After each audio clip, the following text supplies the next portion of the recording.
We've got a treat coming up here momentarily. Normally I would use that to tame lions, but I'm going to set it over here just for fun because I'll have my whip with me. So we've got with us now Brad Barton of We the People.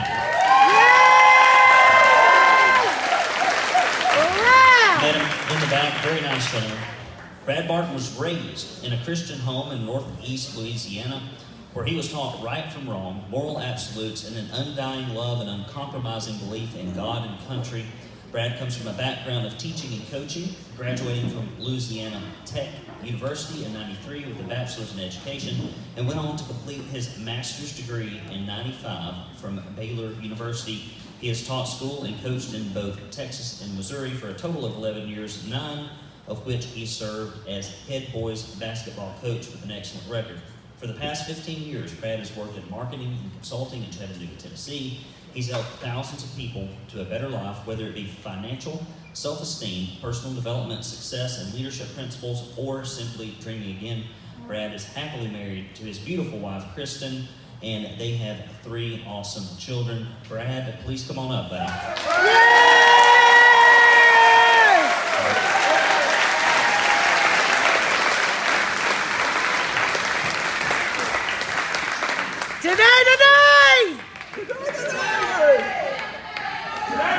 Today, huh? Well, yes! I tell you what, I'm just glad I'm here. I went to leave to get in the car to come, and I didn't have a vehicle. My wife had, she had gone to Baylor to pick up my son, and which is a 25-minute drive from Hickson, and she took the keys to the other vehicle with her. So I have no way to get here. I just rolled in on 2 wheels. I just told Miss Glenda, I've got a bunch of notes here.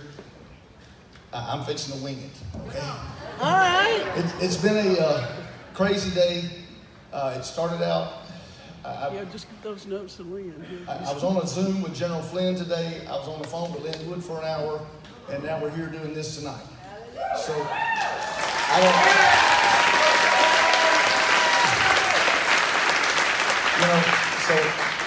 as I said, I'm not very prepared, and I apologize. I got back from Michigan late Sunday night, about 1:30 in the morning, and it's just been a whirlwind ever since. And so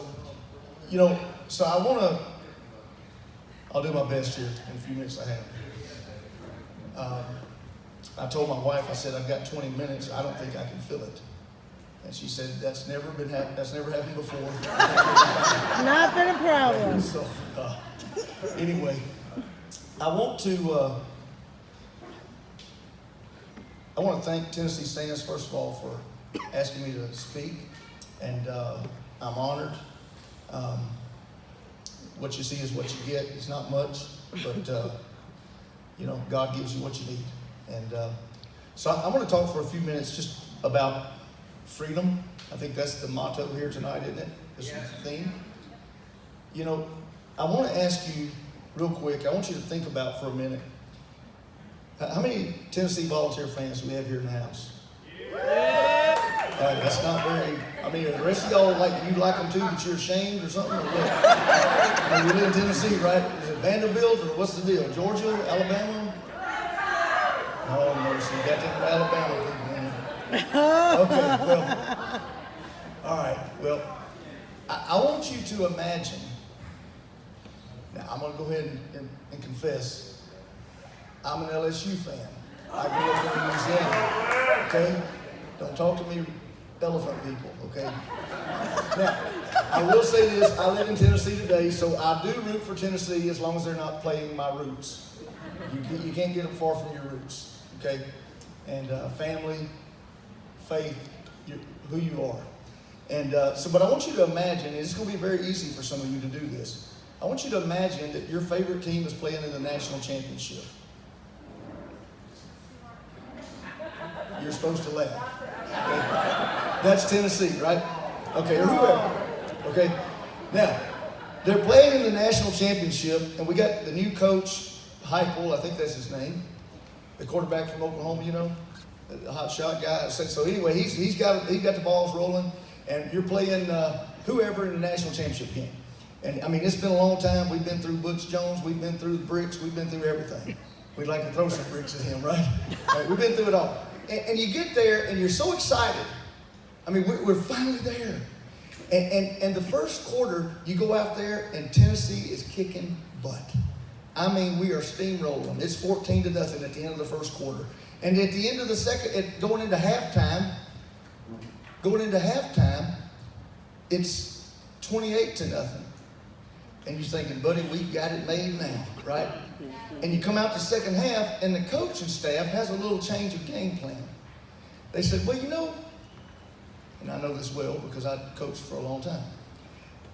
You know, these second string and third string kids, well, they've worked hard too, and they need to be playing. I mean, that's what their mom and daddy said, right? They're good too. So the coach puts them in the game, and pretty soon it's 28-all. Well, we're thinking, now what are you thinking? What the?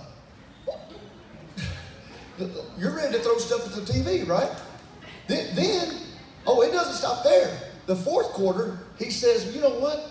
The fourth string, the walk-ons, they need to play too. Everybody's a winner at Tennessee. We're champions for life. Or whatever Butch called it. Okay? And you lose 42-28. Now what are you doing about right now? Crying? Cussing? Yep. You're not praying. You need to be, but you're doing everything but destroying your television, throwing stuff. My kids say, Andy, I can't watch football with you, Dad, because you stand there, you sit back, and I'm watching LSU play Alabama, for instance, which we were better than over and over, but we never could win because we had a dumb butt for a coach. For those of you who've not ever heard me talk before, I apologize. I'm not politically correct. I'm the opposite of that. I'm going to tell you the truth. That's Okay? right. That's right. You may like it, you may dislike it. That's all. We love it. And so they say, I can't watch a game with you, Dad, because you sit there and you just sit there like, and then all of a sudden you just jump up and, bull crap! And it just scares us half to death. We've got to get in another room. Okay? So see, would that happen? Would what I just gave that illustration, would that really happen? No. Not in a million years. Not fourth string. But you want me to give you a little hint of where I'm going with this? We are in a game a heck of a lot more important than a football game. Yes. And we have got our best players sitting on the bench. Yep. The coach is not putting them in the coach, it's not even the coach's fault. They won't show up to practice. They won't get in the game. They're too busy making money. They're too busy building a life. They're too busy doing all these things that I've been doing for the past 20 years. It's my fault we're where we are today. And you may not like this, but it's your fault too. That's right. That's right. Thank you. One lady clapping. I appreciate that. We're going to go to supper afterwards. I'll let you buy. You know, I want to say this, folks. You know, and as I was talking to General Flynn this morning, we're in a bad spot, man. An unbelievably bad spot. Sir? Is he ready to fight? General Flynn, is he ready to fight? We could use a general. Yeah, we need General Flynn. Well, I tell you what, I'm not as qualified as he is, but I'm about ready to. But let me say this. I'd say he's got a good plan. We're at a breaking point right now. Mm-hmm. And I mean right now. Stress cracks. Okay? Now, I want to give you one other illustration before I finish with a couple of quotes. And I want to tell you this. If I asked you today, anybody in here, and I'm going to have some audience participation, so get limbered up here. I'm going to ask you to stand up and raise your hand and that kind of stuff. Okay? It's going to be fun. Don't act like you're too cool to do it. All right? All right? That's what got us in this boat. Yep. Okay? If I had a balance beam up here that was about this high off the floor, and I asked you to walk, it's from here to there. And if you walk across it, I'll give you a $100 bill. I'll do it.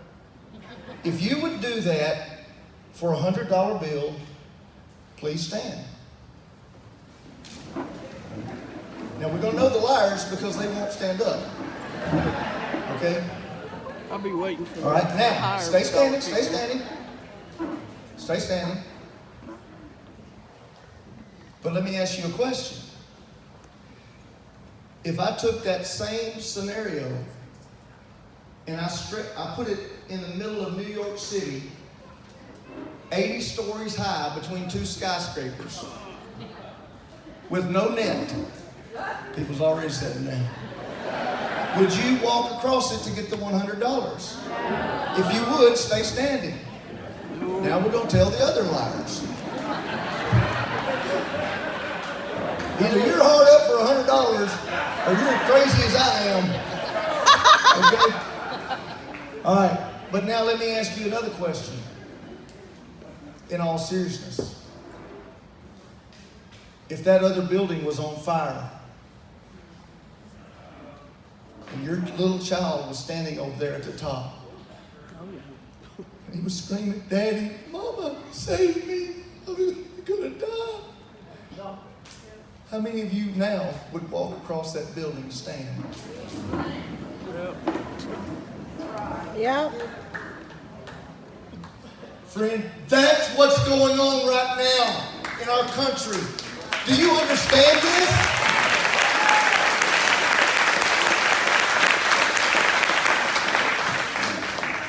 But we've been too busy doing other things. And we didn't even notice the house is on fire.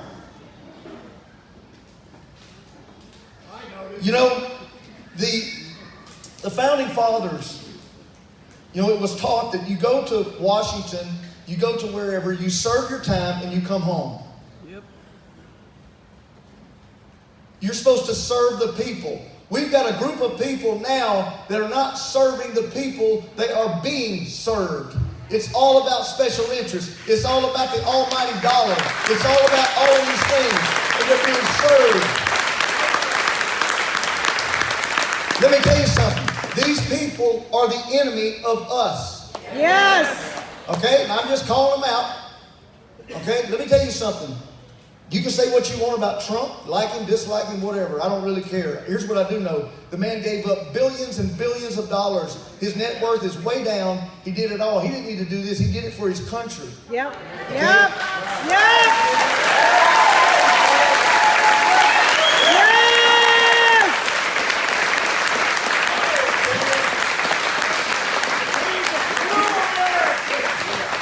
And I'm going to tell you something. And again, I'm not going to apologize for what I've done in my last 15 years of life here, building a business and making money and all of those things. It's great. It's great. God's blessed me more than you could ever imagine. But we've been asleep at the wheel. And I've been driving just as much as you have, if not more. Okay? Well, I made a decision when this happened. Yep. That I don't want my legacy to be about helping people make money. I want my kid to look back and say, "Dad fought for me, for our freedom." That's right. And I'm going to tell you something. I get so tickled with some of these people online. They say, "You're doing this for money." I mean, you fool. I just want to say, you know, and I'm not saying this to brag at all. God's my witness. I bet I've lost $300,000 this year over what I could have made, because I've been doing this instead of doing my financial business. Okay, it doesn't matter. We're not going to have a business. You're not going to have a home. You're not going to have a job. That's if we don't get this right. thing straight.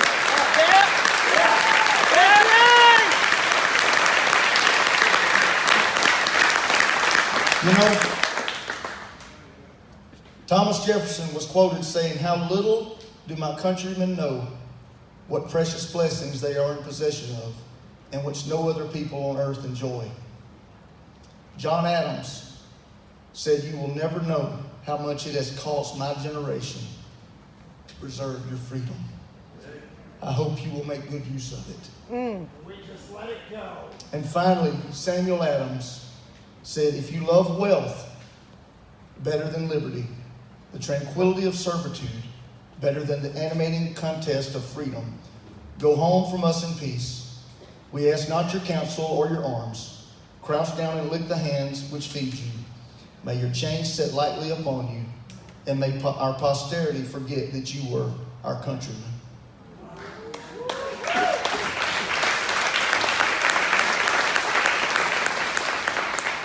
People say, well, man, you're too harsh. No, it's not harsh enough. Let me tell you something, brother. It's 1776 all over again. That's You right. understand me? It's 1776. We need people that are willing to stand up against tyranny.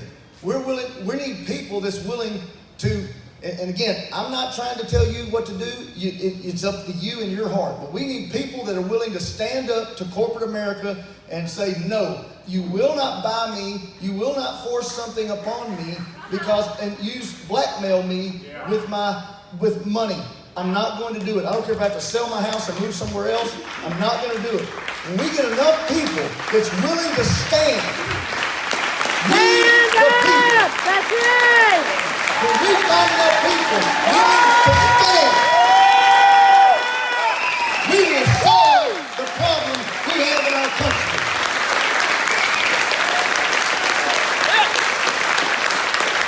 I'm committing a sneaker sin right here because you're supposed to leave them on a high note.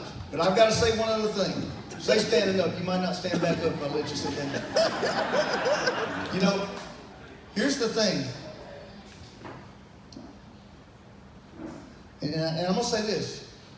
I don't know what you think of Lynn Wood. I don't care what you think of Lynn Wood. I love Lynn Wood. I've spent a lot of time with that man at his home. He's as genuine as any person I've ever met. That's Yes, right. That's If right. he looks you in the eye, you know that saying, wherever you are, be there? That's Lynn. Yes. He's the most genuine person. He loves God, and he loves this country, and he speaks the truth, and he's not afraid to speak the truth. That's he's willing right. to take the arrows for us. And let me tell you something. I told him not too long ago, I said, Lynn, if they were writing the Declaration of Independence again, I have no doubt your name would be John Hancock. That's right. Because you are like Trump. You are laying it all on the line. And those men, let me tell you, those men, they signed the Declaration of Independence. And they said, to each other we pledge our lives, our fortunes, and our sacred honor. Friend, we need some signers of the Declaration of Independence today. Yes. And there's some of them in this room right now. We need you to stand. We need you to be public. We need you to take it to the street. We need you to do whatever you can do. I don't know what it is. You say, Brad, see, the problem is we're looking for Donald Trump. We're looking for somebody else to come in and save the day. No, it's we the people. You understand? It's we the people that are in charge of our government. That's You right. don't like it, do something about it. You understand? So I want to leave you with this. And I'm probably over my time. I apologize. I want to leave you with this. My wife said I couldn't do it. I want to leave you with this. I want to encourage you tonight before you go to bed. Take an inventory of where you are in life. Because let me tell you something. Your children and your grandchildren are going to look back one day.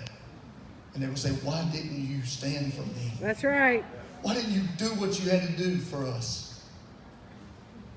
It won't happen on my watch. That's I right. pray you'll join me. God bless you. God bless Tennessee. God bless America.